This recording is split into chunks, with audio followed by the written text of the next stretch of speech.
Vous avez remarqué comme les températures ont grimpé? L'été est arrivé. L'été, c'est la saison la plus chaude de l'année, la plus ensoleillée aussi. Les nuits sont courtes, les journées sont longues. À nous, les tenues légères, les bains de lumière et la bonne humeur. Moi, l'été, ça me donne la pêche. C'est pas seulement psychologique, c'est scientifique. Les experts disent que les rayons du soleil produisent de la vitamine D dans notre corps, ce qui booste notre système immunitaire. La lumière et la chaleur déclenchent aussi la production de sérotonine et d'endorphines, qu'on dit être les hormones du bonheur. Et cette idée se retrouve dans l'étymologie du mot. L'été vient du latin aestatem, qui veut dire le temps de la chaleur.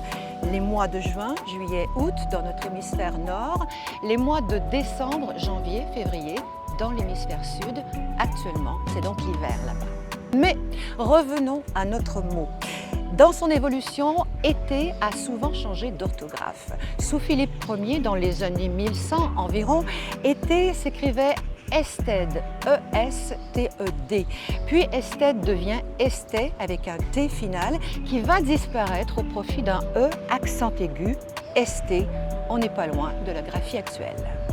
L'été est poétique, il a un sens figuré.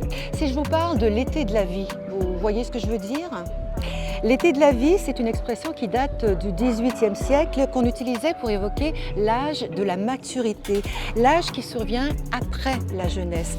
Être dans son été, c'était être dans la force de l'âge. Et j'oubliais, il n'y a pas un, mais deux étés. Celui dont je vous parle depuis le début de cette chronique est l'été indien, que nous, les Canadiens, on connaît très bien. L'été indien, c'est quand on a 3 jours d'affilée de temps estival en pleine saison automnale. Profitons-en, ça ne va pas durer. Profitons-en, mais modérément, on n'est pas fous. Je vous souhaite un très très bel été.